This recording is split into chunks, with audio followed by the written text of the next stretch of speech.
another Counter-Strike Go edition of our esports content here at Fantasy Sports Insight. I am Hold the Door DFS. I am kind of interested about tomorrow's slate. The pricing, I think, is a little bit off per usual, but you never know with all the upsets that are happening.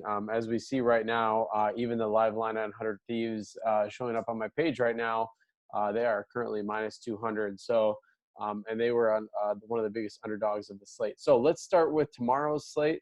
For the first matchup, we are going to have Navi and FaZe.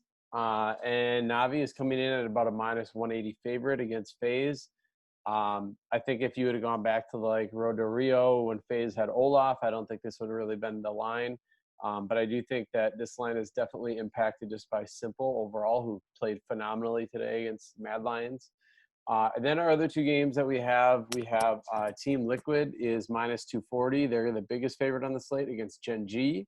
And then MIBR is a minus 165 favorite against Cloud9. And that's a close matchup that we've seen multiple times already come up. So it's not really a whole lot new there. So let's get into our games first, FaZe and Navi. How do you not play Simple at 8,400? They're the second biggest favorite on the slate, regardless if it was close to a pick'em or even a slight underdog. He is going to be the number one player in your lineup and really easy to use at the captain spot too, with an $8,400 price tag compared to a potentially, like a 10-2 or 10,000. Electronic is also very viable. He's playing incredible lately. Again, Navi is favored here, and they're not really priced like they're favored. From the FaZe side, I do like Brokey finally getting back to a price point that's pretty reasonable. Cold Zero played really well today, and Nico obviously is always in play. Bemis played a lot better today than he played previously. So seeing him at 5,200 is viable, but I prefer not to punt like that with an underdog. Let's go on to the GenG Team Liquid. We haven't seen Team Liquid for a little bit here, and Elige is coming in as the most expensive player on the slate, I believe. Yes, more than Fallen. Elige has played okay. It's not somebody that we've just like fallen in love with for his performances lately, but we do know that he has elite upside. So Elige at 9,000 is definitely viable, especially on the biggest favorite on the slate. Naf has played better recently as well. At 8,000 is really appealing for a price tag for him. And then we go down to Twist, who is always usually one of my favorite targets for Team Liquid because he always seems to be underpriced.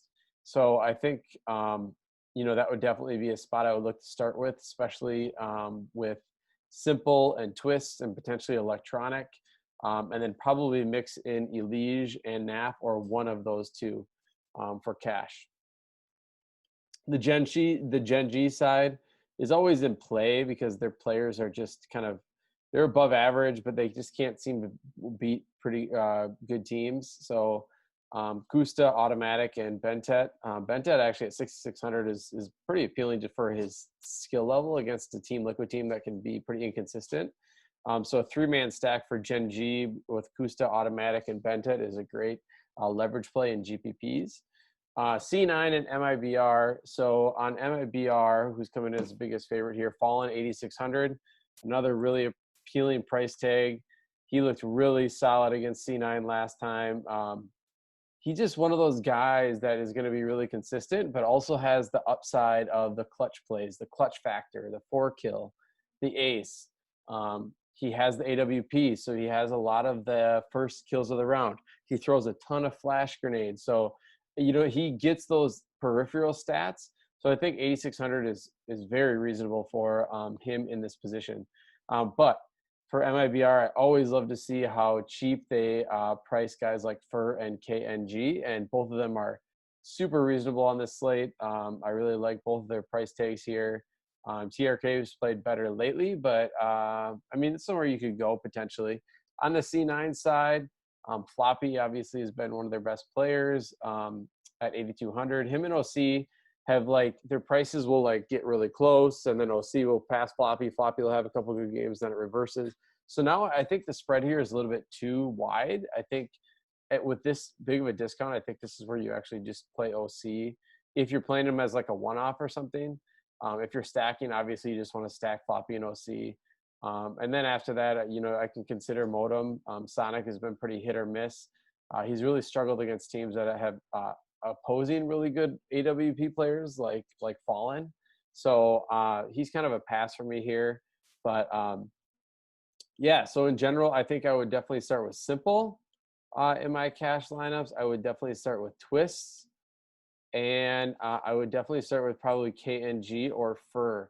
So using just like this core of players, I think you can easily add in, potentially you could add in Elige, you could potentially add in NAF, you could potentially add in Fur or Fallen, or even Electronic. So I think it's a really easy slate, honestly, to go 2-2-2. You might have to punt somewhere. You might not be able to fit in all those guys, but these 7K range guys do make it pretty affordable, especially with Simple's price tag being so cheap. You likely will want in cash games to use him in the captain role, you know. So then if you're trying to build something off of this, then the prices do become a little bit more tight, you know, like where you would have to, in order to get like Elige here, now you are punting down to somebody, which is reasonable. I mean, look at this core that we're already building here.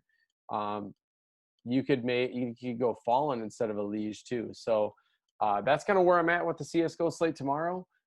Continue to hit that subscribe button, hit the like button. We appreciate it. I continue to try to get some more guys on and make this more enjoyable for you guys. If there's other stuff that you want to see, you know, I've considered doing lineup studies. I play really mostly cash. Besides max entering the AFL GPP last night because it was, or this morning because it was so much overlay. That was like totally out of my style, throwing $1,500 at a GPP, you know, came out a little bit down, but I was pretty happy with the process. Yeah, so reach out to me if you want to see something else on our content. Hop over to the Discord channel, ask me questions, see our core plays, and I hope you bring in some money. All right, see you later.